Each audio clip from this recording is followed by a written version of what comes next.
Sveiki visi mus girdintys ir klausantis verslo aktualijų laidoje šį kartą apie verslo komunikacinę žinutę. Kalbėsime su alternatyvaus verslo valdymo strategu Žanu Neimantu. Šitą pokalbį vesiu aš, komunikacijos ekspertė Diana Neimantienė. Ne kartą greičiausiai reikėjo atsakyti į klausimą, tai kas jūs tokie, ką jūs veikiate, kaip suformuluojate dažniausiai iš trijų ar iš sakinio, ar ilgai kalbate, kas jūs tokie esat. Pirmiausia, yra visada labai sunku, nes reikalavimas yra kuo trumpiau ir kad kuo greičiau pasakyti. Ne? Tai šiuo metu mes apie save sakome, esam verslo valdymo partneriai. Ir ta kelionė iki tų trijų žodžių iš tikrųjų nebuvo paprasta. Dėl to, kad pradžiai šituose trijose žodžiuose turi būti ir tai, kas tu esi, ir tai, ką tu darai, ir kad tai galėtum labai aiškiai pasakyti bet kur. Lifte einant, pietaujant, vakarieniaujant, ar paklausus tiesiog, ką tu darai. Kai jūs išsigryninote labai aiškiai šitos tris žodžius, kokie buvo variantai ir kodėl nepasiteisindavo? Kai mes mąstėm ir ką darom ir kuo padedam, tai buvo labai platu. Nes tai yra darbas ir valdybose, ir konsultavimas, ir atstovavimas, ir vykdymas, ir taip toliau. Ir ilgainiui pats turi atsakyti, kame tu esi stipriausias ir kokia patirtis ir kurioje vietoje daugiausia gali suteikti vertės. Tai šiuo atveju, kodėl verslo, turbūt, kad mes veikiam versle, kodėl partneris, tai kad tai yra santykis partneriškas, savininkiškas partneris. Tai reiškia, kad aš kartu pergyvenu už tavo verslą ir prisiemu atsakomybę kartu su tavim. Ir pergyvendamas, ir planuodamas, ir jame viso to. Kodėl strateginis dar gali būti žodis, ne? Tai dėl to, kad tu dalyvauji tiek kūrime strategijos, tiek prižiūrėdamas tą strategiją ir jeigu reikia, gali papildyti. Ne? Tai tas partneriškumas atsiskleidžia, reiškia, ir per partnerystę, per strategiją ir per verslą. Pati komunikacinė žinutė dažnai turi tikrai labai aiškiai atsakyti į tą klausimą, kas mes esam. Bet netaip senas kontekstas parodė, kad labai svarbu ir visuomeniai, ir verslo partneriam, kolegom žinoti, už ką mes esam. Kai sakau, už ką mes esam, tai gal truputį tas kontekstas yra karo Ukrainoje kontekstas, ar ne, kad negali būti moralus, kabutėse, verslas, jei tu vystai verslą, pavyzdžiui, okupuotoje teritorijoje arba padedi agresoriai, šaliai ir panašiai. Kaip jūs atsakot savo asmeniškai, savo versliai klausimą, už ką jūs esate? Už moralę, teisybę ir vertybės aš atsakau. Nes tai yra trys tokios dimensijos, kuriuose telpa tiek pilietiškumas, tiek atsakomybė kaip žmogaus asmenybės ir tiek sąžiningumas su moralė atsako į tai, kad aš nesu abejingas aplaidumui arba nesąžiningumui. Ne? Tai moralė irgi daug ką apima ir moralė tame telpa tas pilietiškumas, ne? Kad vis dėlto kurti čia ir dabar su tam tikrom vertybėm, o tai mes esam demokratinė šalis, ne? Mes esam už mūsų klientų laisvę, už savo laisvę, už savo darbuotojų laisvę, už verslo tam tikrą teisingą, nesubalansuotą, teisės reglamentuotą verslą. Sąžiningą verslą irgi, tame irgi yra. Tai jeigu tu esi nepilietiškas, tai tada klausimas turbūt šalia stovi, o tai jeigu tu nepilietiškas, tai tau tas pats, kad žmonės žūna. Tai tie klausimai labai šalia. Nekuri tokia negatyvi patirtis stebint, kai mes kalbam komunikacinės žinutės tema, apskritai apie komunikacinį lauką, čia yra mano sritis, galiu tikrai pasakyti tokių pavyzdžių. Kaip tuos tris žodžius komunikacinės pagrindinės žinutės pasakyti, tai lyg atrodo iš šalies, kad gali patarti tau. Sakyk tu taip. Ne? Bet tikroji komunikacinė žinutė, jinai turi tokį labai įdomų lauką. Tu ištari tuos žodžius, bet stebint ir bendraujant ir bendradarbiaujant lenda visai kiti dalykai. Pažodiniai, tavo tokie patyriminiai dalykai. Ir tada atrodo, kad kai tau užduoda konkrečius klausimus, tai išgaruoja tas tavo tikroji komunikacinė žinutė, pasidaro tavo patyriminiai dalykai. Tai grįžkim prie to, ką jūs įvardinot. Verslo valdymo partneris. Valdymo. Kodėl valdymo ir kodėl partneris? Šiek tiek kalbėjot. Ir kaip tada išgryninot, už ką jūs šitą žinią neždamas esat? Partnerystė yra vertybinis tam tikra nuostata padėti, viena dalis, kita yra, reiškia, įdėti indėlį, nes partnerystė gimsta, kai tu dedi indėlį. Trečia, reiškia, yra ta vertybinė dimensija, kad aš būsiu sąžiningas ir dalinsiuos viskuo, ko galiu. Tai kaip gryninom tai gal prasidėjo nuo to tokios truputį mano istorijos, kad teko būti ir toj pozicijai, kur esi vykdytojas, tau suformuluoja užduotį ir tu darai tam tikrą kažkokį procesą ar ten kažką. Tada, kai teko jau pačiam strateguoti, dėlioti, ką reikia padaryti arba ką reikia pakeisti, ne, irgi tada tu vykdyti, tu turi tam tikrus gebėjimus, vadovavimo turėti ir tu padarysi. Kai reikia sukurti ką ir kaip, jau tada turi irgi žinutę dėti, ne? Tai reikės komunikuoti, pokyčių planą reikės, ką norim pasiekti, tu turi aiškiai įvardinti ir taip toliau. Tai buvo irgi tokia istorija, kad truputį pradedi giliau suprasti ir tada gryninti tą dalyką. Sekantis yra, kad man teko labai asmeniškai dirbti skirtingų funkcijų vadovais. Ir staiga tu supranti, kad jeigu tu vadovauji IT yra viena kalba, jeigu eksploatacija yra kita, jeigu tu, nežinau, ten vadovauji verslams skirtingam, kaip viešbučiai, restoranai, ar ten, nežinau, mažmeninė prekyba, logistika, tai tada tu supranti, kad irgi yra tame labai daug skirtingų sąvokų ir netgi tam tikrose funkcijose yra nusistovėję žodynai. Ir va tada žodis, išsakymas, tu supranti, kad gali netgi būti kitaip išgirstas atskiruose funkcijose.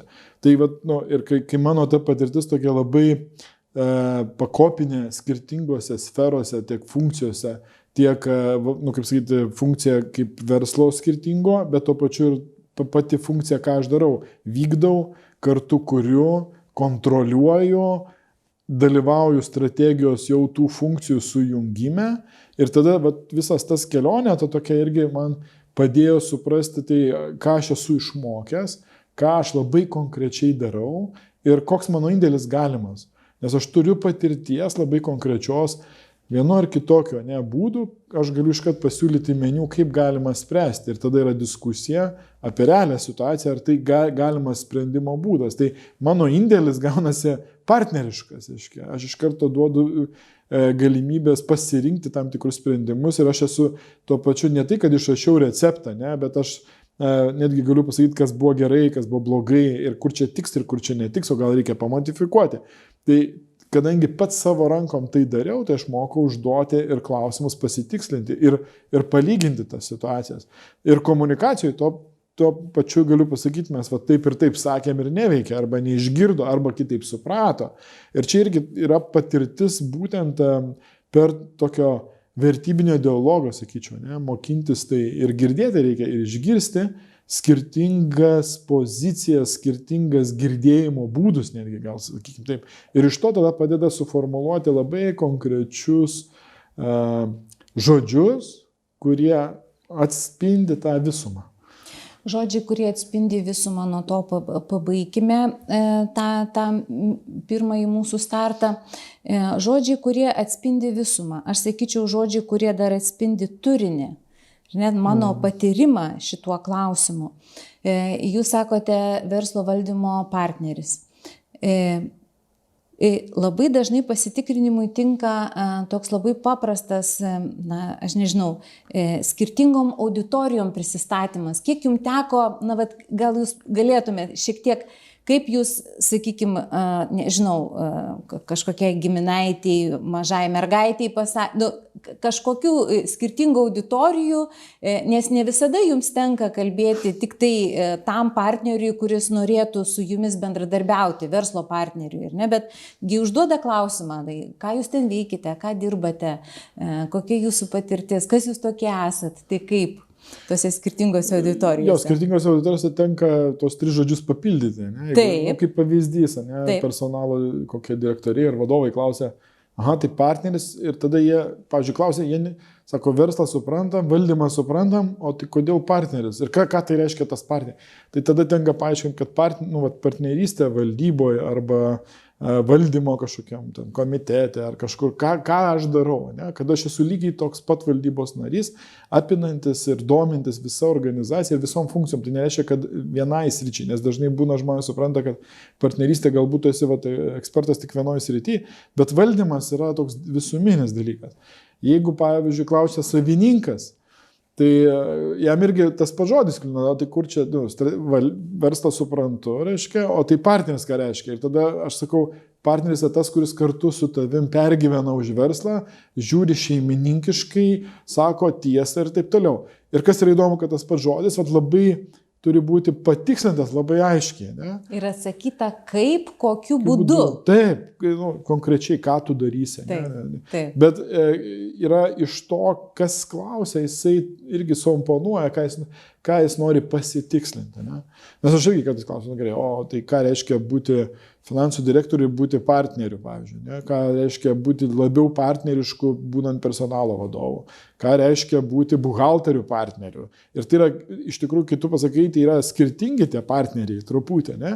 Bet kai mes šnekam apie valdybą ir visą organizaciją, tai vis labiau einam link savininko kėdės, pergyvenimo už jo, nes visi savininkai, kurdami verslo, žino, kas yra stiprybė ir ko jie nori. Jie nori sąžiningumo, objektyvumo, greičio, iniciatyvų, proaktyvumo ir taip toliau. Tai partnerystė šita prasme yra proaktyvi labai. Gerai, nuskambėjo žodžiai įtikino auditorija suprato. Nors, tarp kitko, jūs dar kažkokio kitų pavyzdžių išskyrus partnerystę, sakykime, tik sritis paminėjo, bet ar buvo, nežinau, giminaičiam, nežinau, kažkam visai taip keistai. Tai ką jūs ten, ką tu dirbi, ką jūs ten darot, kas ten per verslas? Neteko atsakinėti? Teko ir tokius atsakinėti. Nepamenat pavyzdžio? Pavyzdys buvo, tai kas tas yra valdymas. Taip. Taigi visi įsivaizduoja, kad vadovai ten, reiškia, ateina kažkas ir atsiskaito, reiškia, ir valdyba tarsi tokia yra, kaip sėdi ponai ir jie laukia, kad jiem atneštų pinigų ir atsiskaitytų. Tai jie tokį įvaizdį turi, kai tu pradedi pasakoti apie tai, kad jin yra aktyvi, kad tu klausi klausimus, kad tu padedi tiem vadovam. Tai jie labai nustemba. Bet čia turbūt irgi yra tas kultūrinio tokio paveldo ir suvokimo, tai kas tas valdymas, nes tas valdymas šiuo laiku jis yra įvairus. Kai kur reikia tik klausyti, kažkur reikia padėti, pastiprinti vadovą ar generalinį direktorių ar top managementą pagaliau, arba kartais pagalbos paprašo. Tai ta rolė gali būti, vaikas, pavyzdžiui, klausia, sako, tėtė, ką reiškia versle valdyti, pavyzdžiui. Ne? Tai tu bandai kažkaip tai nusileisti tą ir sakyti, okei, yra klientai, mes kažką parduodam, kažkas pardavė, kažkokį dokumentą turi išrašyti, tas dokumentas turi būti atitik tam tikrus įstatymus. Ir tu bandai pasakoti. Ir galiausiai daini iki to, kad aš kuriu organizaciją, kurioje būtų aišku, kas kaip veikia. Tai netgi tas vaikiškas gal toks pavyzdys, kaip aš savo dukrai tai pasakoju, ne? 13 metai, tai nėra taip paprasta, bet tai labai gera treniruotė.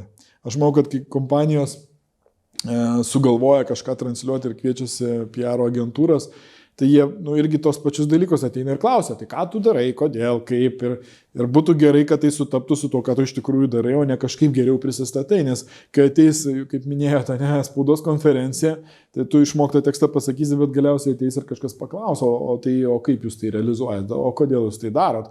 Tai čia irgi turbūt treniruočių dalykai, kurie kuo tu labiau aiškiai pats save sugebi sudėlioti ir mokėti paaiškinti konkrečiai pagal tam tikrus supratimus netgi galbūt, ne? Tai tuo geriau yra. Įdomu yra tai, kad po tų žodžių lavinų ir žodžių, gal net kartais pamokytų žodžių, ar ne, nes mes nepaslaptis pastebim, ar ne, kad PR agentūros pamoko tuos vadovus, kaip jie čia turi labai aiškiai super-puper prisistatyti, ar ne, arba ten tiksliniai auditorijai sakyti šituos žodžius. Tai yra, ar ne, nu, mes tą pastebim. Tokia realybė. Tokia realybė, toks yra net mokslas, visas komunikacijos mokslas, bet išmokti dalykai lieka išmoktais dalykais, o patyriminiai ir tie, kurie turinio prasme yra tikrai tavo dalykai, tikrai jie atsispindi arba galų gale pakiša koją.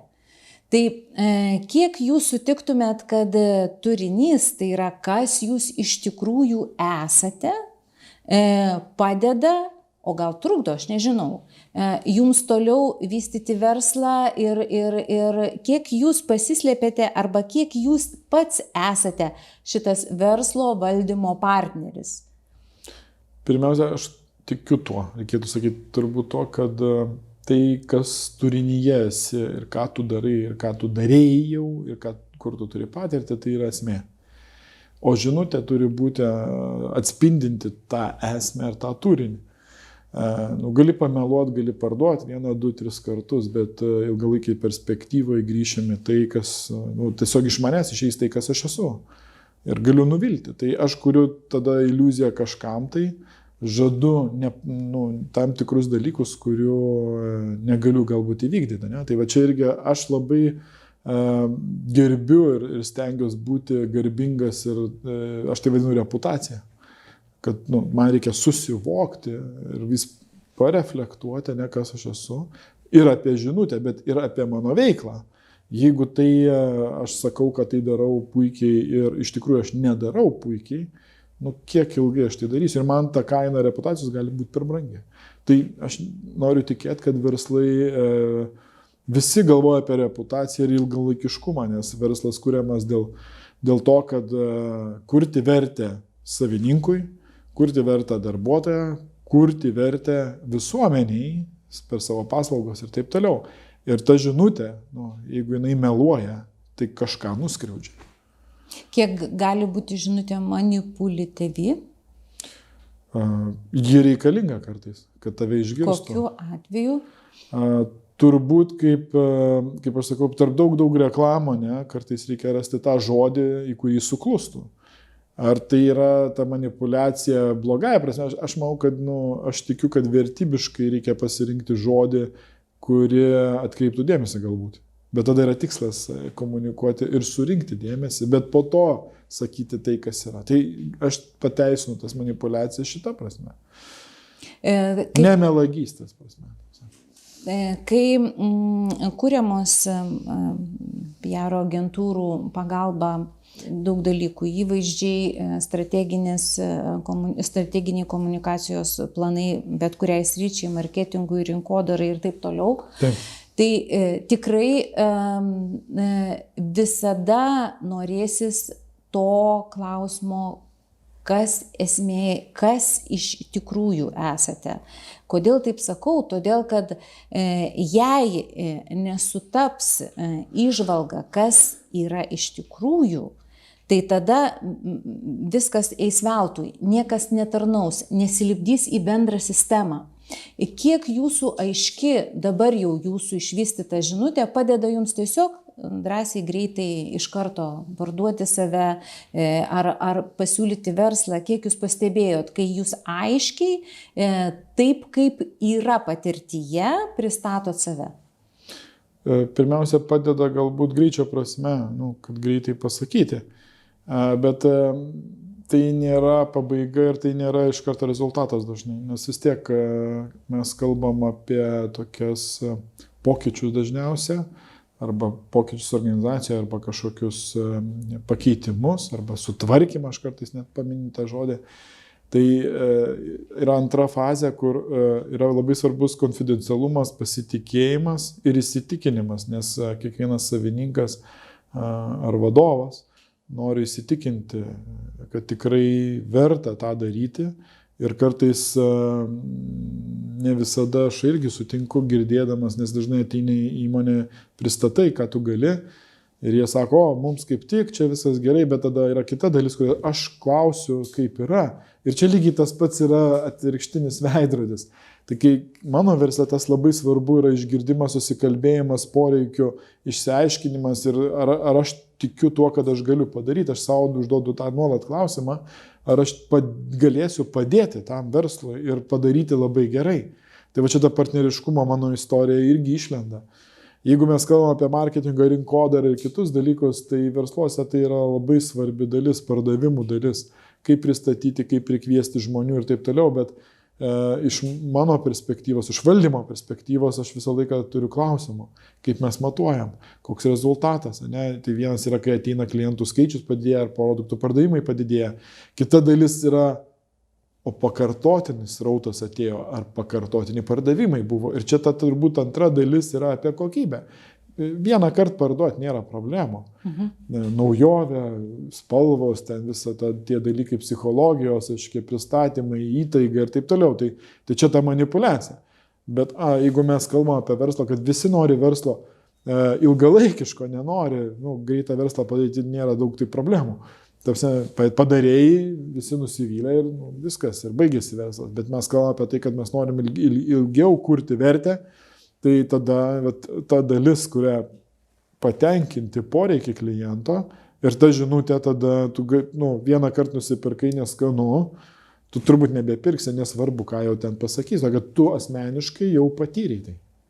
Įdomu yra tai, kad komunikacinės žinutės gyvena metų metais net tada, kai jau kažkur pasąmoniai, net kai tada jau 100 metų tas verslas visai kitaip yra susistrategavęs arba net gal pakeitęs dalykus ir šūkius ir visą kitą.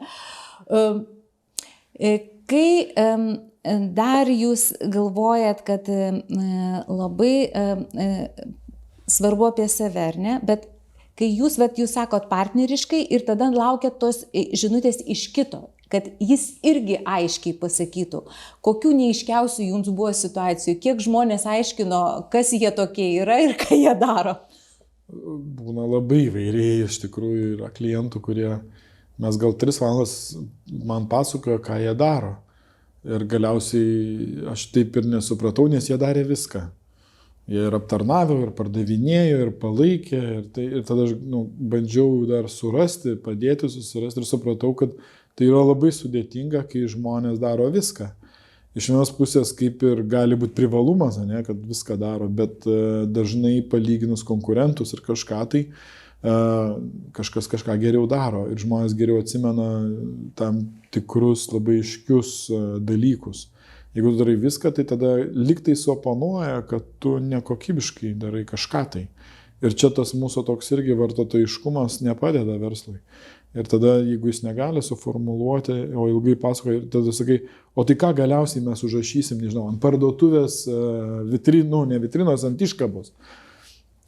Ir tą galim, ir tą. Ir sakai, bet klientai, kaip ir mes pardavinėjom kažką, tai turim lygiai 3 sekundės, važiavom su mašina, užmetėm ir turi būti 3 žodžiai. Ne?